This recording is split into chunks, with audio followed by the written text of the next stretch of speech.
They sought it with thimbles, they sought it with care, they pursued it with forks and hope. They threatened its life with a railway share, they charmed it with smiles and soap. Then the butcher contrived an ingenious plan for making a separate sally, and it fixed on a spot unfrequented by man, a dismal and desolate valley. But the very same plan to the beaver occurred. It had chosen the very same place, yet neither betrayed by a sign or a word the disgust that appeared in his face. Each thought he was thinking of nothing but Snark and the glorious work of the day, and each tried to pretend that he did not remark that the other was going that way.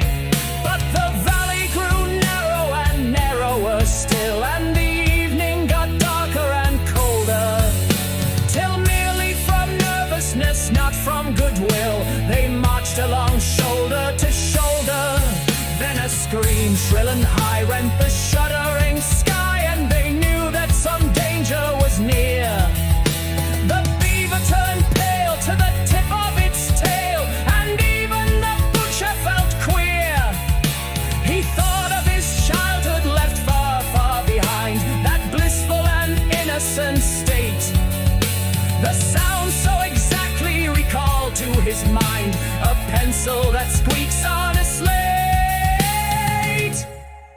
'Tis the voice of the Jub, he suddenly cried, this man that they used to call Dunce. As the bellman would tell you, he added with pride, I have uttered that sentiment once. 'Tis the note of the Jub, keep count I entreat, you will find I have told it you twice.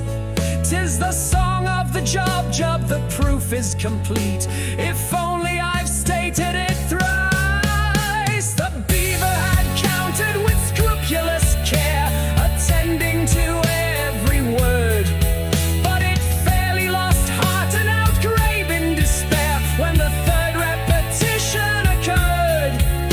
It felt that in spite of all possible pains, it had somehow contrived to lose count, and the only thing now was to rack its poor brains by reckoning up the amount.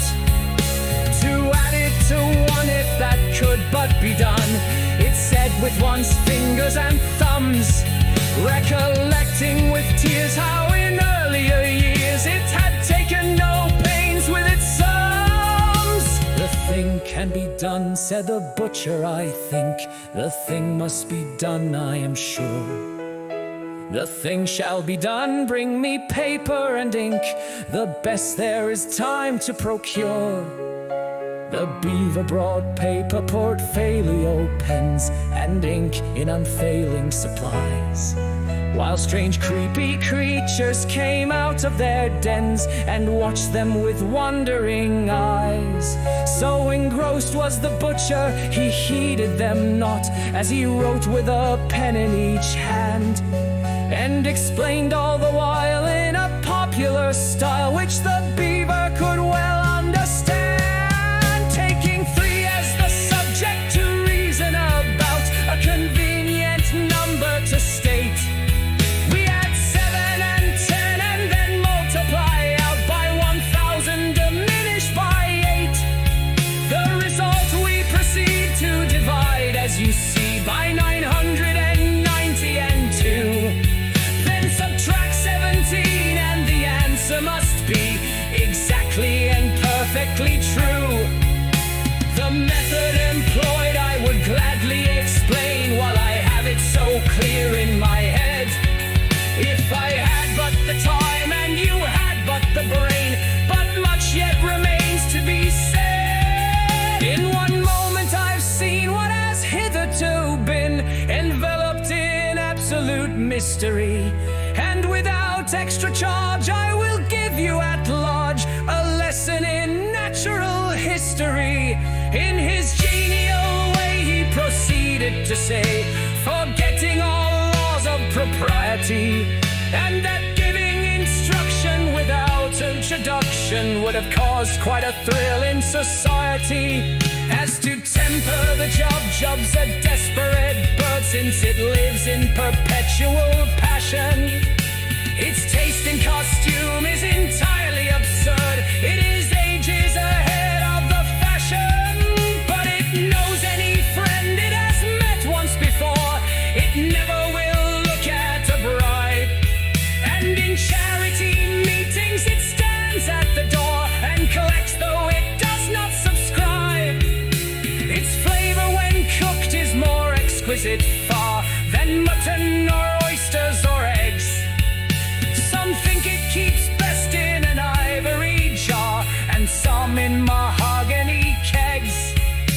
You boil it in sawdust, you salt it in glue, you condense it with locusts and tape, still keeping one principal object in view to preserve its symmetrical shape.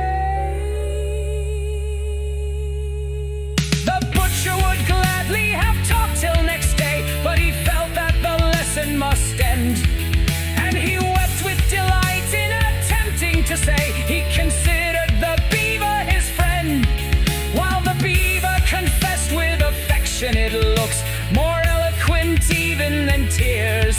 It had learned in 10 minutes far more than all books would have taught it in 70 years. They returned hand in hand, and the bellman, unmanned for a moment with noble emotion, said this amply.